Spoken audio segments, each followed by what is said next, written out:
open. So early voting is open, which means I think it's 8:30am to 6pm each night, except for tomorrow night, which is till 8pm, and standing at 3 locations around the electorate, welcoming people to early vote. So I've been at Mona Vale for most of today. Oh wow! And what sort of people are pre-polling? Is it people that are going away or can't get in? Yes, people who are going, but anyone really. So Right, people who are going away, people who don't want to deal with the queues on Saturday, mums after school drop off, and older people as well. Yeah, okay. Yeah, easier for them to come down without the crowds. Okay, awesome. Well, look, Jacqui, while we wait for a couple of people to pop on tonight, I wanted to ask you, what is the day in the life of someone that's campaigning? What is the day in the life of a campaigner like?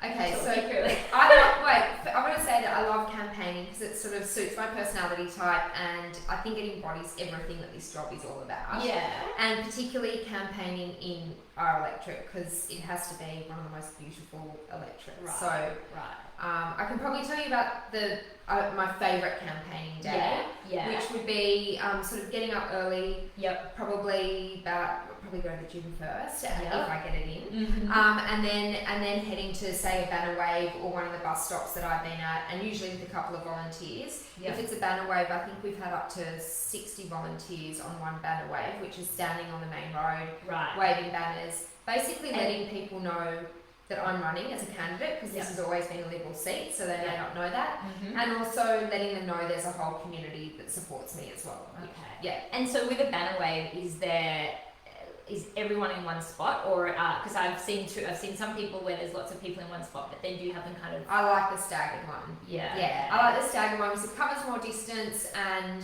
I think if someone's driving along or on the bus, it's more interesting to be driving past and have it staggered. So that would be the typical morning, and then usually sort of sit down with my team, have a quick meeting, get back to emails, making sure that I'm responding to anyone who's written in, particularly if they've got a question that's going to impact their vote. And then get out and about again. So go out to the community, have pop-up politics, which would be, at a cafe somewhere where people can come and meet. I like pop-up politics. That's cool. It's good, and that's what Sophie's doing at a federal level, and what I would continue to do. Okay. Is yes, there is a process for writing an email and organising to have a meeting with the MP. And everyone has a right to do that and have access. But also there's something nice about getting out in the community and talking to people who wouldn't bother to write into an MP, who wouldn't bother, who maybe they've got no major issue enough to write to an MP and organise a meeting, but they still want to have their voice heard.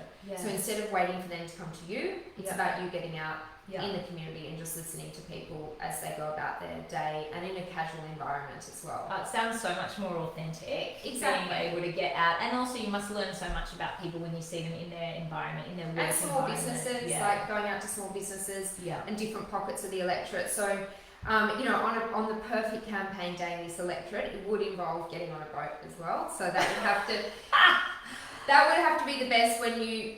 There's been a couple of times I've been out to Scotland Island to have a community forum there, or to just get on a boat and go to the Western Foreshore and talk to people. But also there's something incredibly humbling about going up the little inlet, seeing the eagles overhead, and when you have a policy platform that links to the stopping overdevelopment in this area or climate change, it's nice to have that connection with the nature in our electorate, to really as a sort of sobering reminder as to what the point of all this is and why we need to fight these fights in order to be able to do that effectively. Being in the beautiful natural environment's great. So it would be getting on a boat, going to an offshore community, or another day would be maybe doing an ocean swim. And I think that's what's great about campaigning as well. I've very much challenged myself to do what the community's doing, even if it's something that I might, an ocean swim, I'm not an ocean swimmer. Doing an ocean swim, there was one morning I went out with the Dawn Busters, who go at about 6:30 from Mona Vale and swim across the basin. Literally, you have no choice when you're about 500 metres out as to whether you'd like to stop or not. You have to come back in. So doing things like that has just, I suppose, exposed me obviously to all different types of people and community groups, but also really expose me to every part of the electorate. Of the community as well. Yeah. I love that. Well, look, thank you guys so much for joining us tonight. And we've got a vote on Saturday. Oh my goodness, it's the state elections, and who on earth are we going to vote for? I feel like the federal election was not that long ago, and so I know I was here last year with independent candidate Sophie Sconce, and I'm really honoured to be back here again. And again, we try to get all the candidates on Northern Beaches Mums Group, but they don't agree to come on, or they don't prioritise it. So I will speak to anybody who wants to come on Northern Beaches Mums and hear from us mums and what our interests are, needs are, concerns are for the area of Pittwater, which is the majority of the Northern Beaches Mums group. So thank you all so much for showing an interest so that you can be better informed when you go to vote on Saturday. So I'm going to formally introduce our independent candidate, Jacqui Scruby. Hello, Jacqui. Hi, Amelia. Now, I actually know Jacqui personally as well, so this is going to feel nice and easy tonight. Let me tell you a little bit about Jacqui Scruby. So Jacqui's an environmental lawyer. She's spent many decades working on massive projects with huge companies, such as projects on decarbonisation, on climate risk management, as a consultant going into companies to help them with climate risk and helping companies come up with a strategy around that. She was also a small business owner. She's had the Wedding Nest, she's had the Real World, and also an online program called 6 Weeks of Plastic Free. So she's very familiar with small businesses and the marketing and the pressures that go with that. But most recently, Jacqui has been the key advisor to our federal MP, Dr. Sophie Sconce, and you've been going down to Canberra. Yes, usually 2 weeks a month. Yep. They're not full weeks, but you usually come back for the weekend in between. But 2 weeks a month down in Canberra. So she's already, got a taste of the politics and being down there, and she was instrumental in in improving the new Climate Change Act, and also in ushering in the new National Integrity Commission. She's also the mum of 2 gorgeous primary school age girls. She's married as well, so yeah, you're a busy lady. Busy, and that's why some people today at pre-poll said they noticed I'm in the same dress as in some of my ads. And the answer to that is I don't need to iron this dress. And so that's how a busy lady copes with her wardrobe. Oh yes, in the same dress all these little hats. Well, I want to ask you, Jacqui, and I don't know if you guys listening as well are curious about this, but think about our life right now. We're a mum, we've got young kids, we're maybe working, we've got a comfortable job, like everything's, tickety-boo. Why on earth would you go and blow your life up like this and decide to step forward and do such a big, hairy, audacious thing as campaigning in such a strong Liberal seat as well? Like, what were you thinking, woman? Seriously. What was I thinking? I think at the end of the day, I think there was almost a moral obligation because Rob Stokes retired, and so it was obvious that the seat was vacant. And he's Liberal, right? He's Liberal. This has been a Liberal seat for a very long time, except for one small stint of an independent. And that wasn't a whole parliamentary term. It was, from a by-election. Right. So Rob was retiring, which obviously, if someone's retiring and the seat's free, it's a great opportunity to reassess what the community wants and what the community values are, and what their new representation should look like. And I suppose so that was an opportunity that obviously got me thinking about it. Also, others in the community had asked whether I would be consider running, and at that stage I was in Canberra, loving my job, loving working in federal politics, and seeing the amazing influence the independents were having. I'm going to touch on this in a little while in more detail, because a question that lots of people ask is, but what can an independent really do? And you're going to get to that in a little while, because you've seen firsthand what independents are doing at a federal level right now. So sorry, we'll park that. We'll park that, but we are going to come back to it. Keep telling us why you've blown your life up. So was loving the job in Canberra, loving working with Sophie, seeing all the amazing things independents could achieve and do. Then obviously Rob retired, there was an opportunity for this seat, people mentioned it to me, and I then went through this process of deconstructing, and also I suppose a lot of soul searching about, what do we want for this electorate? What is the work? And we spent, when I say we, Sophie and a couple of others, I wasn't necessarily there from the beginning, but there's been a lot of work done over the last few years to actually go and interview people through these kitchen table conversations about what's important to them. And, a lot of key themes came out about what people wanted, both in terms of what they want action on and also the type of representation they want. They want to feel listened to, they want someone who can stand up for the community, they're a bit sick of party politics. And so when I think about all that work and then see we've got this opportunity as an empty seat, and then consider what the alternative might be, there's almost a moral obligation, and also the career that I've had. I was going to say, your career has basically just set you up for this, and then the last 18 months has been almost like a complete crash course in being a incredible state member. And when also, it did go out to the community, and people, there was a big search on for a candidate that could run at the state election, and I threw my hat in the ring for that and came out, was offered for the community group that was looking for the candidate, said, would you be our candidate? We've got volunteers to support you.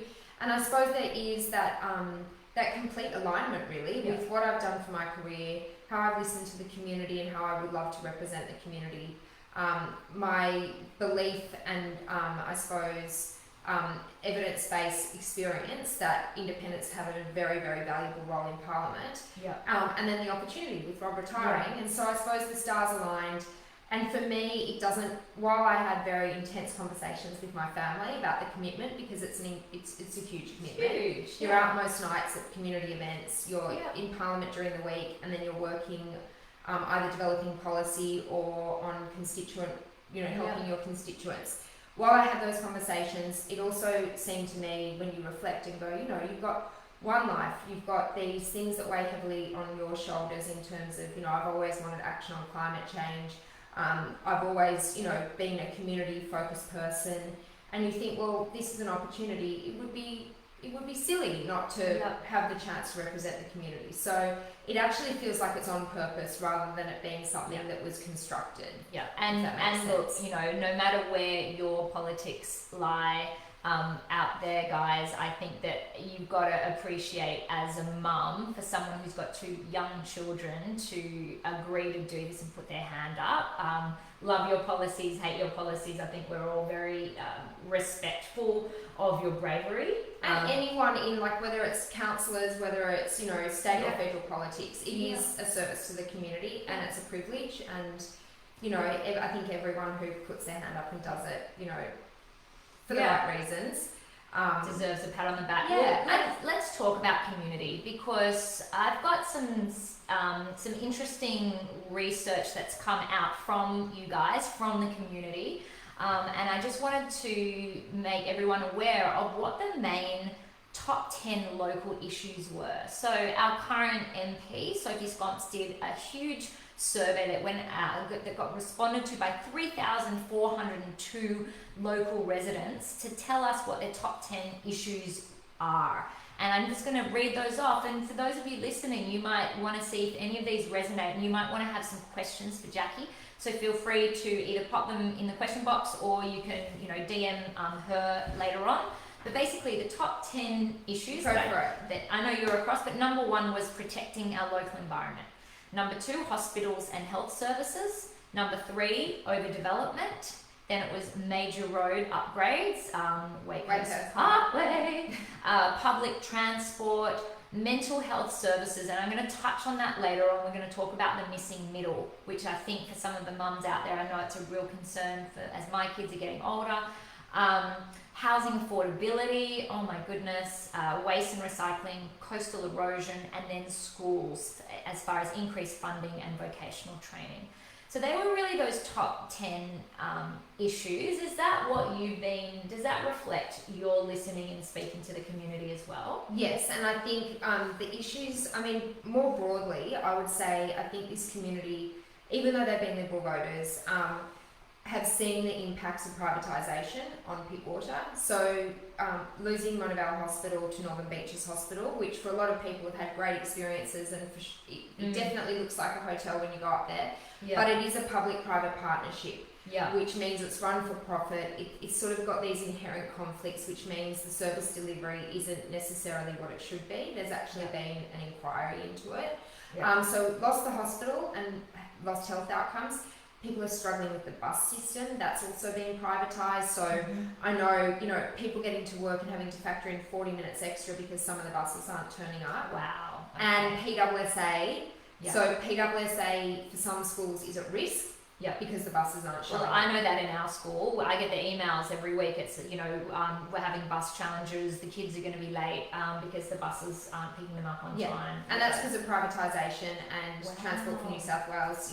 There's issues there. Now, there are broad issues across Australia post-COVID, trying to find employees. Yeah. But inherently, the problem is, just this privatisation is starting to feel the impact. So I think, yes, in answer to your question, yes, they are the things that I'm hearing, but I'm hearing the specifics of them. So the buses in particular, the hospital, yes, Wakehurst Parkway, it just goes without saying that people want to be able to travel up there to get to work, and also it's a main route to a hospital, and we don't want a situation where we don't act. Well, to be fair, there are things that are happening at the moment and money that's been allocated, but I would argue it's been 12, years and years and years, and still this project is not getting off the ground, and it needs pressure to make it happen. So how would you then? Okay, so you've listened to the community. What do you then do with that information? How can you then, get your elbows out and start to make a difference when you're just an individual person as opposed to a part of a party? Okay, so that's really interesting. I think we've got to remember, with an independent, you still get a government. So you still have a government. It's not like it's just me running the whole show. You still get a government. And it just means that your representative is an independent, which means they can speak for the community, not for the party line. So, so what do you mean? What do you mean by that? Like a good example would be. Let's talk about. Would be the buses. So a very small example would be Barrenjoey Headland. There's National Parks and Wildlife have said they want to make an Airbnb at the top. There was a rally by local residents saying they didn't want it. We have the Liberal candidate up there saying, yeah, it's terrible, I don't agree with it. It's his party in government, so you have to question how effective the lobbying has been. The same goes with the Lizard Rock development in Belrose. We've had lots of representatives, including Liberal representatives, against Lizard Rock. They have advocated, let's not clear the bushland up there, there's not enough services. The Liberal government at state level progressed, approved the development, and it was not until they have the tension of independence and also the tension of an election where they start to backflip on their decisions. So there's two interesting points I want to pull out a little bit from what you just said. So the first one is that even if the candidate or the member, say for the Liberal Party, even if he is against something, he actually doesn't have any sway in the whole. He can still lobby, they can still lobby within their party. But if they're a career politician and they're not wanting to ruffle any feathers, or they might not be a fight that they're willing to fight. So that was the first thing. But then the second thing is this idea that when there's a threat to that party getting in, then suddenly the party that's in, they might make a change. And actually, I think PEP 11 is a really great example of that. So this is the offshore drilling for gas. Do you want to just tell us what happened last year with PEP 11 and how the influence of having an independent there helped with PEP 11? Yes, and I would say a lot of people in the Northern Beaches are also small business owners, and as we know, competition is good for business. It sort of keeps everyone on their toes and everything, and it's the same in politics. We've had a safe seat, and now we're seeing this seat isn't so safe anymore, and as a result, people have to work for it and parties have to work for it. So with PEP 11, and PEP 11, the other thing that, before I go into the details of PEP 11, is when people ask what can an independent do, I would say there's the direct things they can do, and that's some of the things that people are expecting an answer for, like what legislation can they pass, how can they do this. Then there's the indirect pressure. And I think the indirect pressure is really interesting. It's nuanced, so it's hard to point your finger at for people. But if you look at the nuance and you look at the indirect pressure, it actually has amazing results. And I would say PEP 11 is one of those things. It's not one particular person who did something. So drilling for offshore oil and gas, it sounds crazy. I think it unites the whole Northern Beaches. Can you believe that we literally could have an oil drill, gas and oil drill just off our coast right No here. one's even, look, I'll tell you, like the Liberal, the Liberal candidate, Rob Stokes, they're all against it. No one would want it on our beaches. I think the question is, so what? So what's going to happen with it? Now, it is a federal issue. It's also a state issue. There's a joint authority who decides how that progresses. But it became a real issue last election because of the independents. Zali Steggall had put in a bill. Sophie was making it an election issue. Suddenly, Scott Morrison comes in, saves the day, and says, okay, we'll get rid of it. Which all sounded great, which was awesome. Which he would never have done if arguably so. That seat wasn't at risk. Exactly. So when you say, who was responsible for that? Well, Scott Morrison said no. Yeah, so he took the credit for it. Exactly. So that's where the nuance comes in. Yeah. And then what happened was that was challenged in the federal court. When Scott Morrison did that announcement, the New South Wales government did a press release and said, need not apply. New South Wales government, the Liberal Party coalition, is against offshore oil and gas. And I remember at the time thinking, that's great that they made that statement. I was really happy. When this went to the federal court to be challenged, the decision to end PEP 11, and I was making the decision whether to run or not, one of the things I did was I looked up, okay, has the coalition government actually enacted any legislation? They came out and they said they were against it. Yeah. So I went looking for legislation. And they haven't done it. And this just sort of sums up the ability for parties to make policy by press release and not actually then deliver on those promises. So when I didn't find the legislation, I thought, this is going to become an issue again, which it did. And I started talking about it. And in Pittwater Life, I got called out by Rob Stokes saying, Jacqui Scruby should not talk about this issue anymore. This is not a state issue. Basically, she doesn't know what she's talking about. And I thought that was interesting because I believe that elections are a contest of ideas and I have a very different idea. And so I worked with the existing members of the New South Wales government, Justin Field and Alex Greenwich. They developed a bill and we presented that bill in a press conference, and that bill, it does not stop PEP 11 directly. It basically stops New South Wales approving any infrastructure to support that project, so effectively disables it. And we made that announcement, and after saying that there's nothing the government could do, within 12 days the New South Wales government came out with similar legislation after years and years of inaction.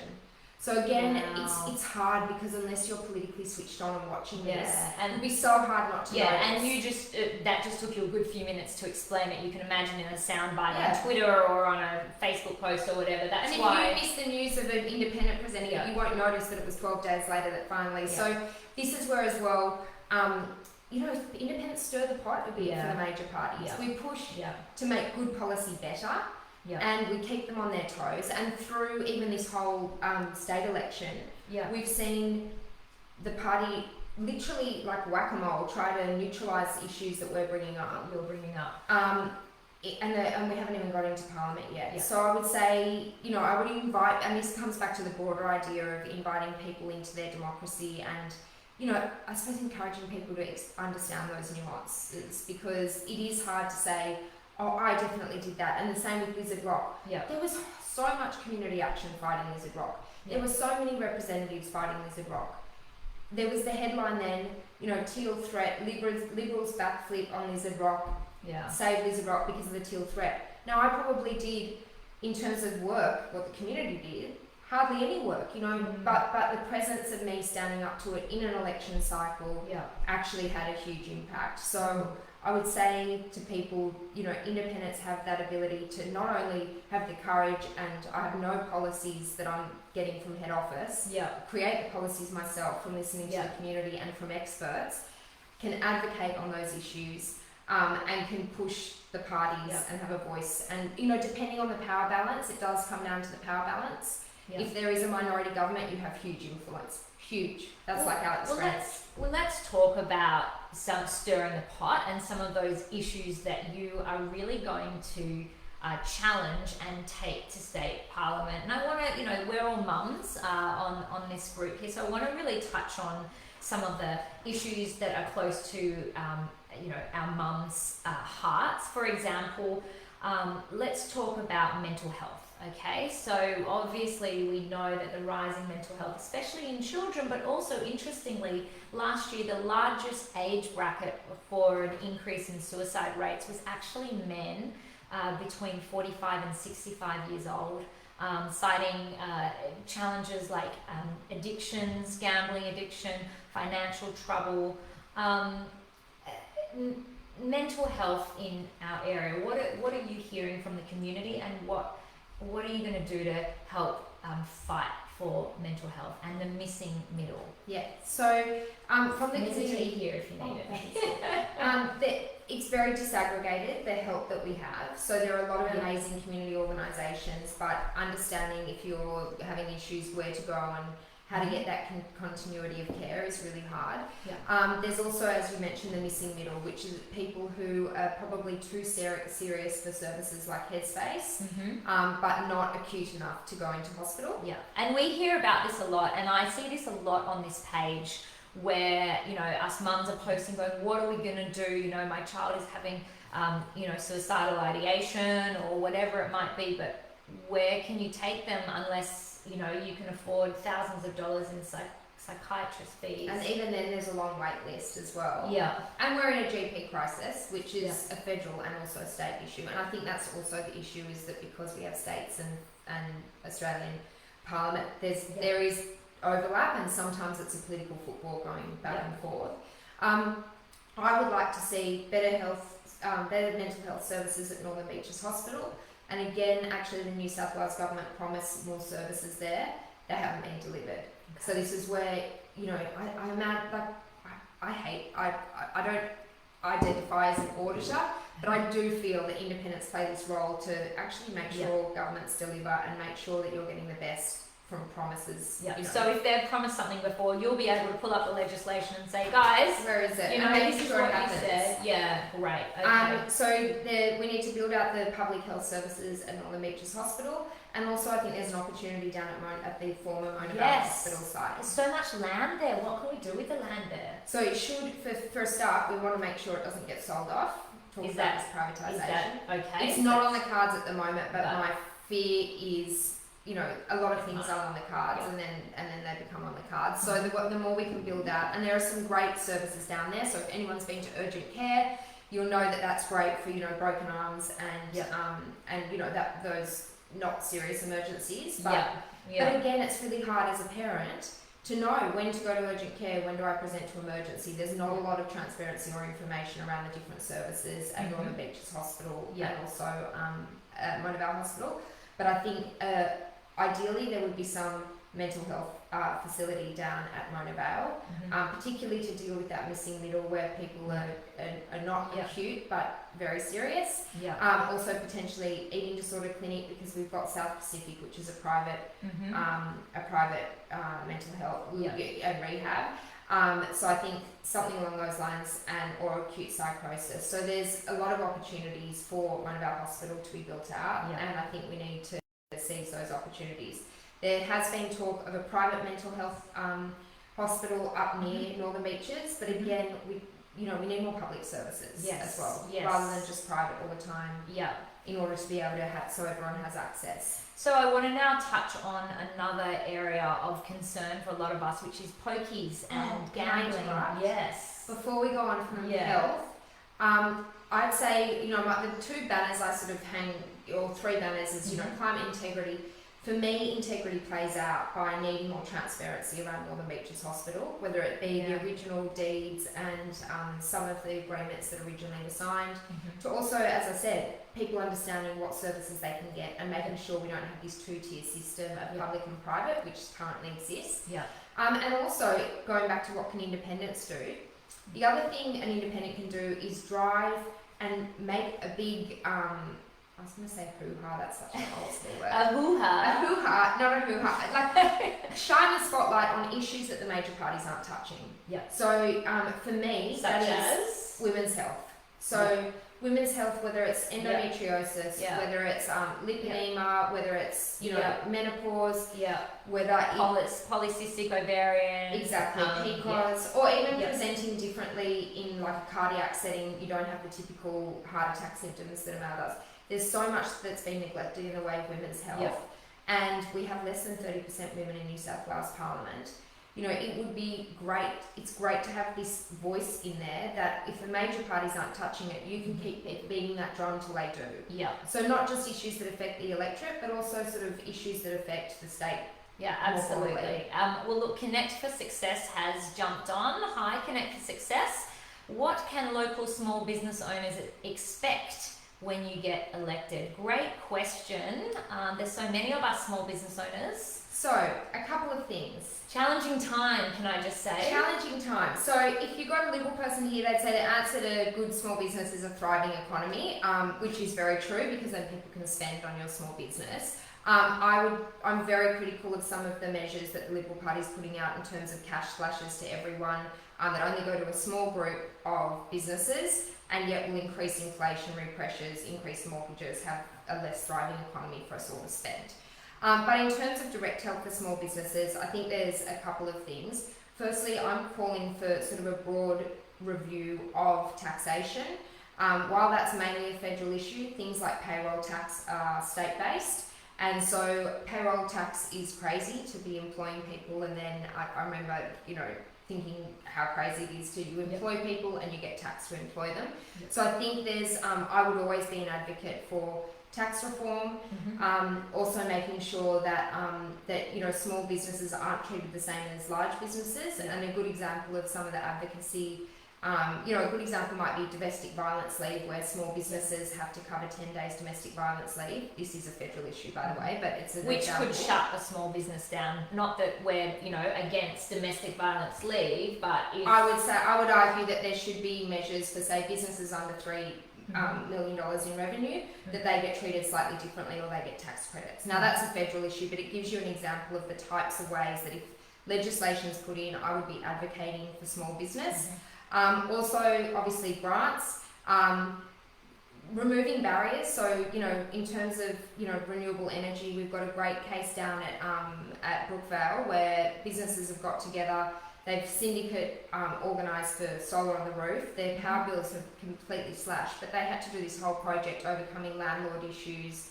I did notice actually federally, Sophie Sconce has a whole grants process going now. So if you're a small business, how do you even know where you can access grants or what you can do? It's almost like a whole other job, whereas she's been able to distill that in a way that's much more accessible to small businesses. Is that the sort of thing that you'd be able to do as well? And what I'm big on is, so post-COVID, a lot of chambers of commerce have been re-established. So there's one in Avalon, one in Newport, one in Monterey. I thought that's great. That's so good. I can't tell people how, even if you think, what's a chamber of commerce, I don't want to join, or I would love if chambers of commerce were just thriving hubs of all local businesses joining. Why does that help someone like you? Because it is a direct conduit between business and an MP, and that has so many benefits. So for instance, we'll take the domestic violence leave again. So say if that legislation is passing through Parliament, and I need to know, God, how's this going to impact small business?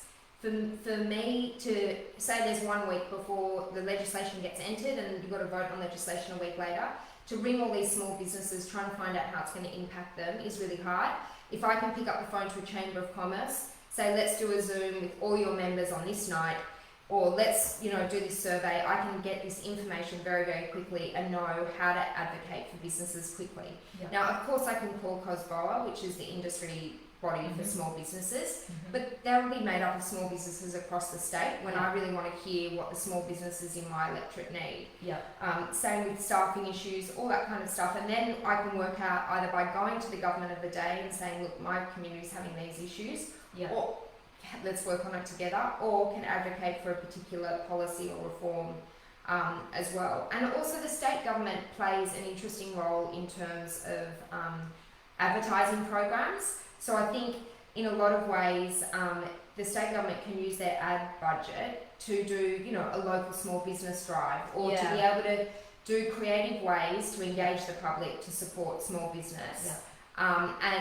And I think through Chambers of Commerce, you really be able to talk to business as well, and that's where they need to be funded better as well. And I think Connected for Success, if you weren't on at the very, very start, Jacqui was telling us how what she loves about campaigning is she's, instead of waiting for people to come and meet her, you know, in her office or out on the road, she's been going into the small businesses, and she said she learns so much when she's actually in there and visiting. So I really like that. The other thing on small business as well is, and this is not a specific policy I have, but something that I will be talking to the government about, is how can we redefine what education is? Like, yes, people go to uni, yes, they have vocational training and TAFE. How can we support small business who are struggling to find workers? Maybe expand apprenticeships to have people learning on the job. Yeah, exactly. I love that. Well, we're going to move on to Nicole's question. Hi, Nicole. What are your thoughts on childcare costs? Oh my goodness, are my thoughts on childcare costs. Currently, childcare is expensive, so many women don't go back to work. I've got a whole episode on my podcast, Healthy Her, about this, because it drives me crazy, because the amount that women lose out by not being able to re-enter the workforce. Is there anything you can do at a state level to help with childcare costs? Advocate and support government policy to universal. I'm a believer in universal free childcare. I think at a state level, annoyingly as well, it's a federal and state issue. So the federal government has passed the cheaper childcare bill. Also, we're looking at this election having pre-kindy as free and universal, which I think is essential. Pre-kindy? What does that mean? That's the year before school. Okay, got it. And so I would my position is where we need to get to in the next few years is free childcare for everyone. I was in a position where it wasn't cost effective for me to go back to work. It just didn't make sense. It was just crazy. And I think that is something that the government needs to look at. And when you look at the productivity, it's actually better for the economy. For even if you provide universal childcare, by getting women back into the workplace, or men for that matter, but having more people back in the workplace, it's actually better for the economy in the long run. Absolutely. So I'm a big advocate for that, but that is one area where I wouldn't be able to go in as an independent and pass legislation for that. That would be me lobbying government, making sure that's on the agenda, and if it came down to it, voting in favour for that. And you've got direct access to this amazing organisation called the Parenthood, headed up by Georgie Dent, who has done a huge amount in lobbying the government with really robust research to show the economic impact, not just the social impact, but the economic impact on women not going back to work. Exactly. And then that gives a good example of a peak body who has literally kept drawing attention to the government about this issue, and both federal and state governments are listening. Are finally listening. And can I just give a little tip for all the mums that are also doing the number crunching about going back to work?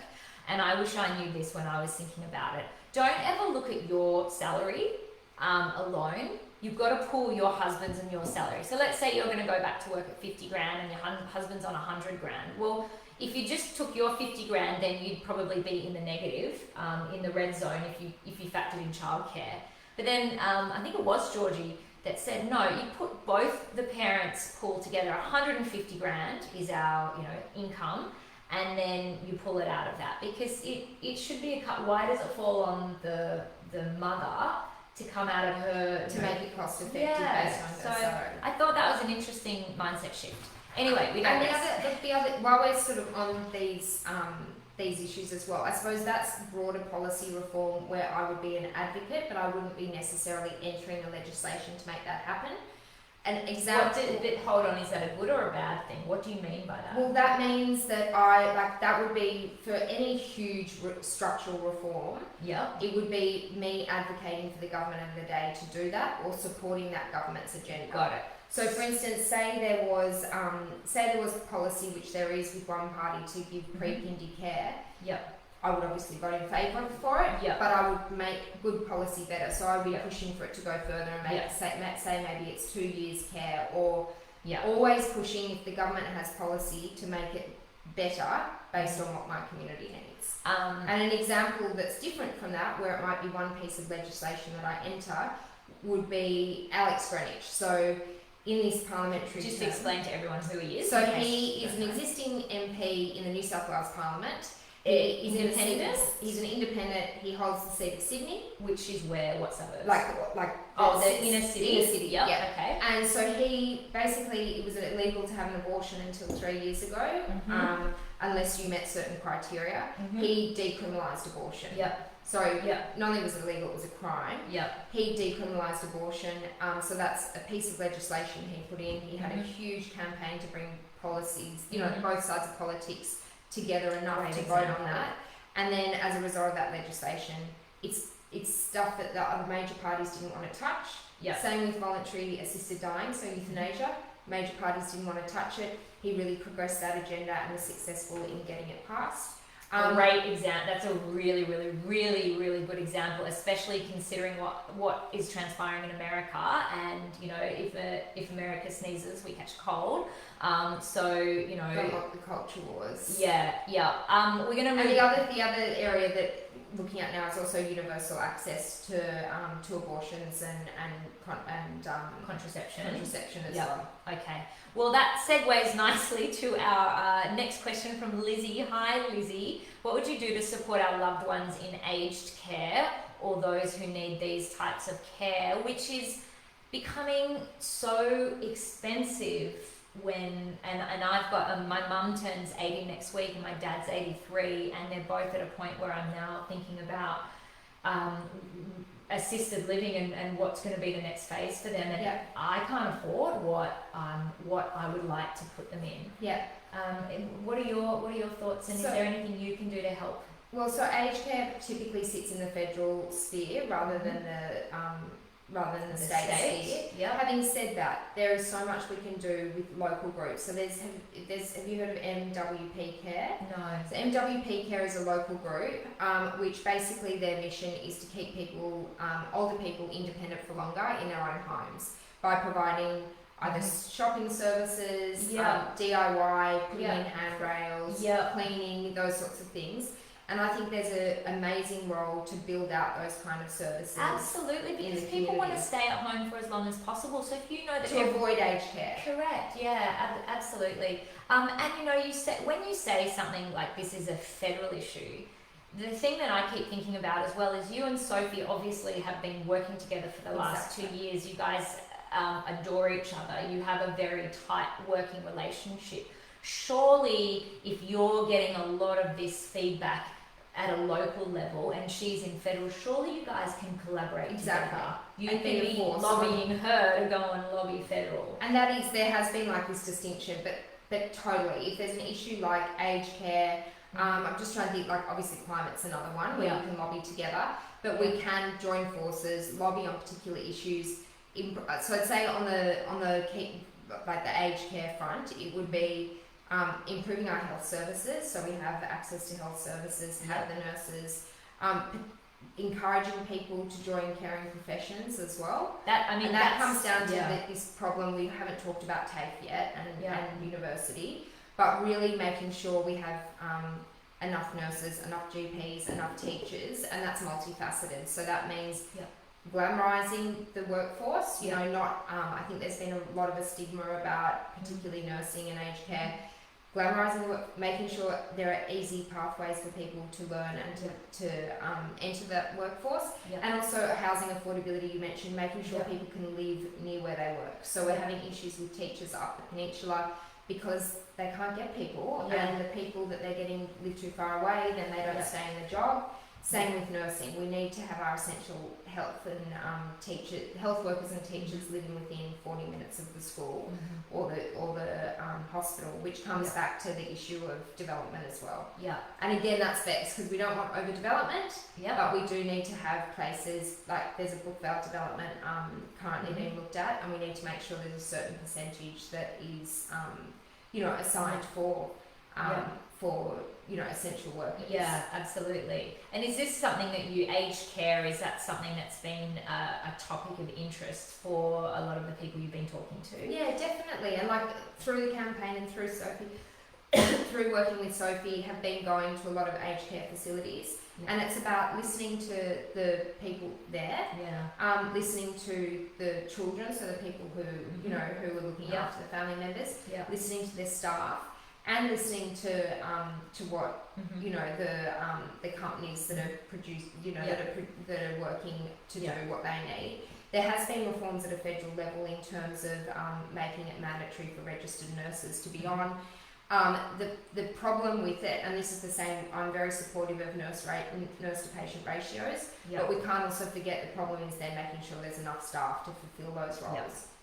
So like multifaceted problems, the government of the day will come up with solutions. My role will be to critically analyse what they're doing and saying, hey, you're missing out on this whole chunk here, or I've listened, you need to push further to do that, and then advocating for that good policies to go further. Really striking me, and I don't know if you guys watching Jacqui and listening to all this, if it's striking a chord with you as well, I can hear your consultancy and all those decades of work in climate and that level of detail and analysis that you go to. Like, you can tell she's not just a soundbitey type person. She's actually going and finding going through the fine print and getting to the bottom of it. Like when you mentioned earlier, you went to see if there was legislation about PEP 11 and there wasn't, and you predicted something. I get a level that you will leave no stone unturned. Yes. And you need someone like that when these are complex issues, like Lizzie, aged care.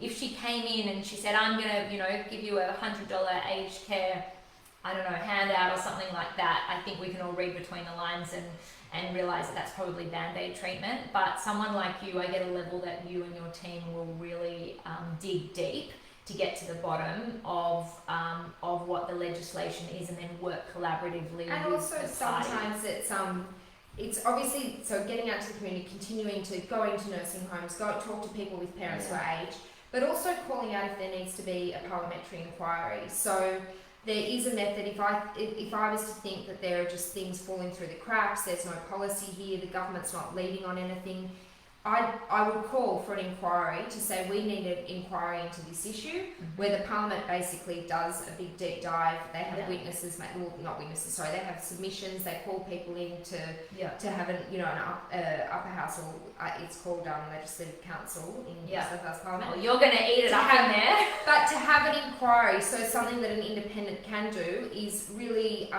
require an inquiry into a particular issue.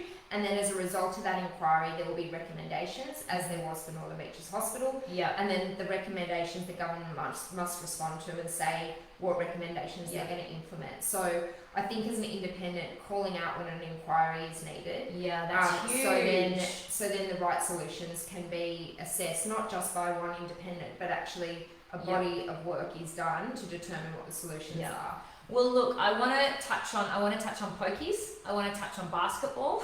I'll tell you one in a minute. I want to touch on cost of living. And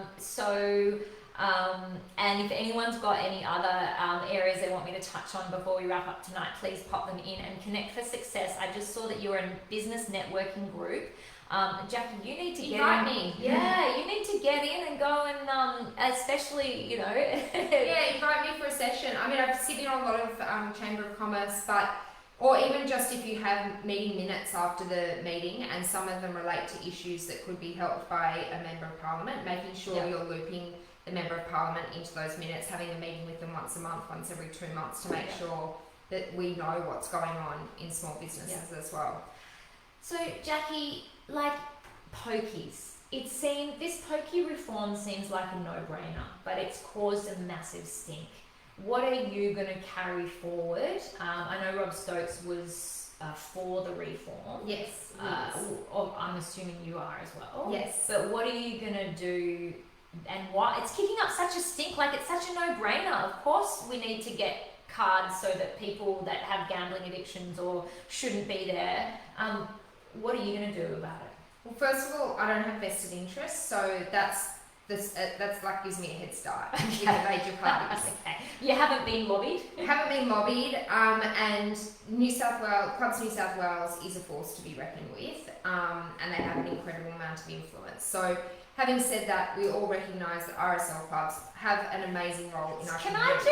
Because for a non-political person, when you say Clubs New South Wales has a huge amount of influence with state Parliament. What does that actually mean? It means they give a lot of donations. It means they have... Don't they have to declare if they give more than $10,000? Yeah, they have to declare. They do declare it, right. So all the Liberals and the Labors would be getting lots of Labor has said that they will stop taking donations. And also it's this sort of revolving doors, like there has been evidence of people leaving, getting jobs at clubs in New South Wales back and forth. Right. I can say my, my Liberal opponent had the government relations for clubs in New South Wales on the booths the other day, and the relationships are there. Got it. Having said that, both parties are coming to the table and talking about gambling reform, which is amazing, and it's one of the first times really we've had this opportunity in history. So I've spoken to people may know Tim Costello's been pushing, who's actually Peter Costello's brother, former treasurer. Yeah. He has been pushing for reform, as have Wesley Mission, and they will say this is the most exciting time in Australian politics for both parties to be talking about pokie reform.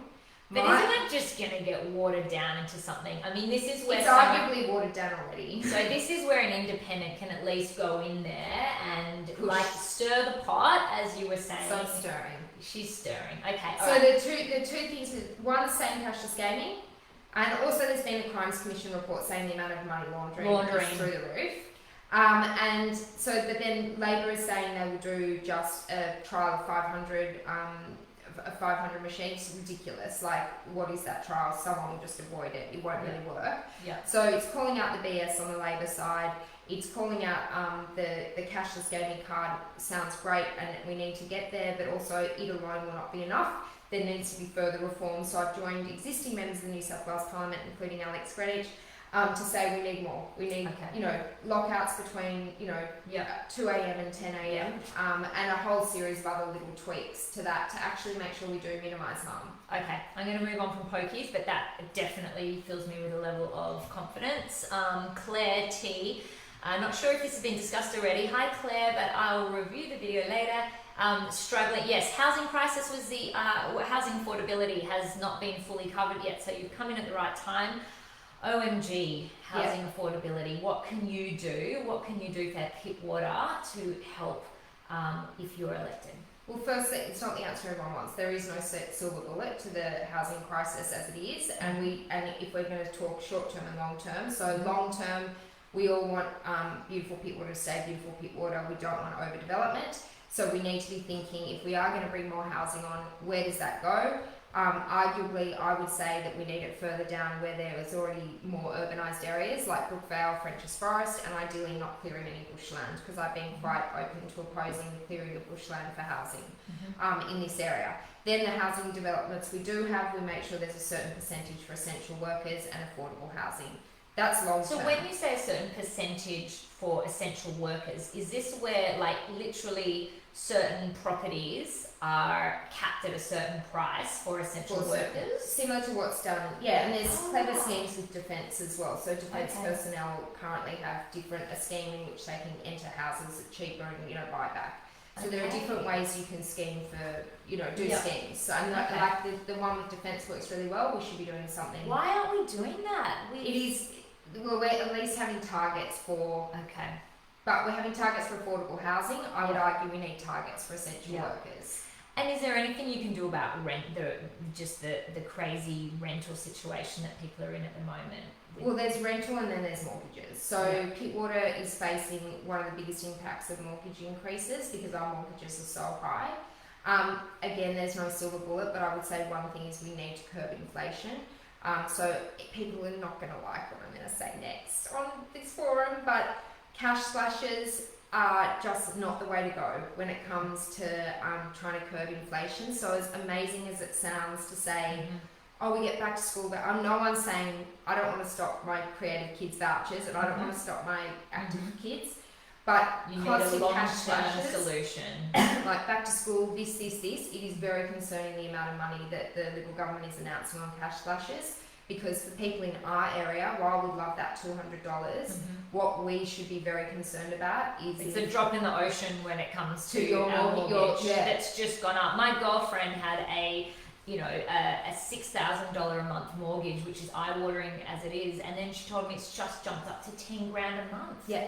After tax, like, you know, that's like where people have to sell houses and they're in a negative situation. So I think we need to be really critical about the government doing cash flashes.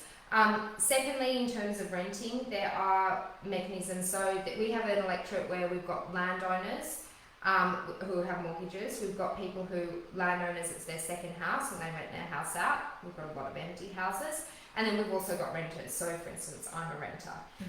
It's about balancing all those different interests, and only supporting one side I don't think is the answer. For me, it's about sensible centre as well. So for instance, with land tax has gone up through the roof. Now the problem with land tax going through the roof is, and one of the reasons why is the land tax calculation is based on previous year's figures, where the prices were really high. Oh no, yes, of course. So I will be advocating for that to be reassessed, and I think that's really important because that flows through to rent. Yeah. So again, if you've got a landlord with incredibly high land tax, because the calculations are based on, you know, they've gone up, like for instance, they've shot up an incredible amount in the last few months. Yeah. Suddenly that's why your rent's going to increase. Yeah, okay, because of the land tax. Yes, so making sure that the land tax is not causing those rental impacts. So I'm calling for that threshold to be looked at, and that's something that I will be able to hopefully really effectively advocate on, and that will, you know, impact rental prices as well. And then the other long-term thing as well is thinking, how can we be very clever about opening up some of the properties that we do have on the beaches? Because if we don't want overdevelopment, what do we have? Well, we've got heaps of places with, you know, downstairs with granny flats. At the moment, if you rent them out, you have to pay capital gains tax on that portion. Yeah. So if you look at the Netherlands, there's policies where if they rent that part of their house out, it doesn't have capital gains impact. So it's more likely to encourage landlords to rent that place out. That way, if you have a family that breaks down, here you can say Avalon, and it's almost, at the moment, we don't have a lot of options for single parents to go and live in that aren't sky high in rent. By opening up clever ways to open up more properties like that, that's where the sort of reform can come in. And again, if that's a federal issue, I would, you know, come up with something with Sophie and she could advocate at a federal level on it, because that example I just gave is more likely to be a federal issue. But I think it's taking, number one, listening to what our community needs as opposed to the rest of the country. And then really distilling what our community needs, and then working out what's the best mechanism to do that. And if it's at state level, I can advocate for it, like that land tax example. And if it's at a federal level, like a capital gains tax thing, then, you know, Sophie and I can work together. And I think for us that are watching tonight, it's, you know, it's about who are we going to vote for, right? And you know, we can come here and say, well, what's your answer to all of our concerns and our problems? And obviously it's going to be a bit ambitious for us to solve all Pittwater's problems in one session, but I think what I'm listening for is I'm listening to, well, does she understand my community and what our concerns are? Has she got the bulldog and the guts and the determination and the passion to fight for us? Is she values aligned? Are her issues and where she sits in line with ours? Does she tell us the things that we don't necessarily want to hear and the hard things? Or is she just glossing over? And I think that's a really good lens for us to, are you going to be the best representation of our voice? And I think the other thing on cost of living as well, which is the elephant in the room, is solar is still the cheapest form of energy, and people should have solar panels on their roof, but it is expensive, like upfront. So I'm calling for a $15,000 interest-free loan that's not means tested, because that's the other thing. Often when there are incentives, our electorate misses out because it's means tested, but we are still struggling. We've got high mortgages.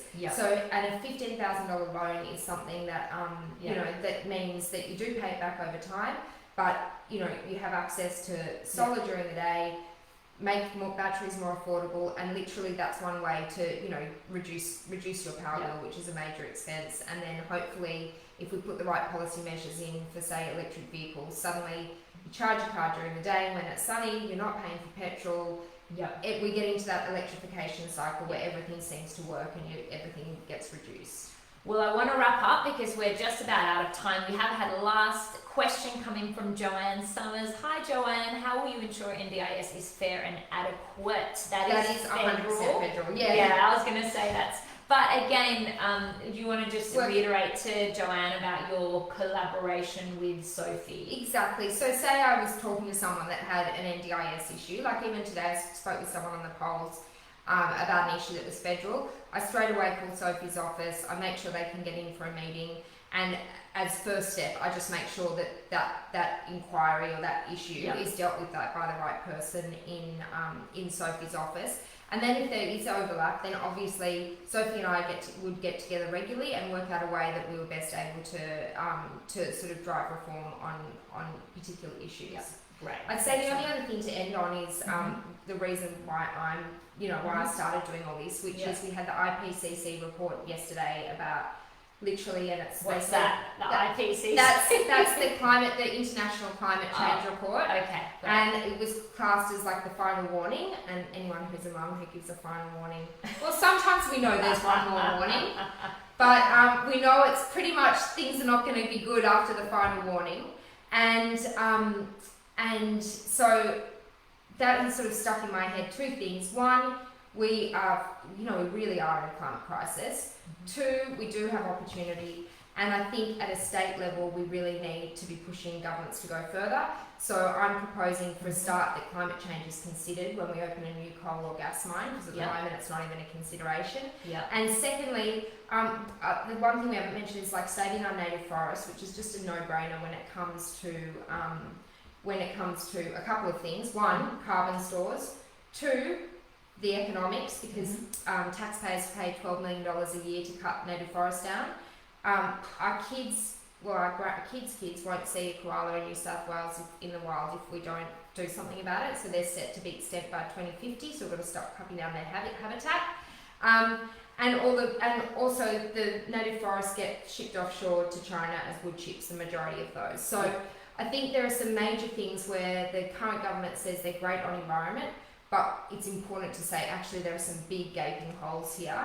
And I think the key in the next few weeks is that if there is an opportunity with the minority government, if a representative for Pittwater is sitting on the crossbench that has to give government supply and confidence, we not only get what we want for Pittwater, and I must say the one thing I haven't mentioned is our schools, that we desperately need funding, particularly Narrabeen Sports High, which I'm completely committed to.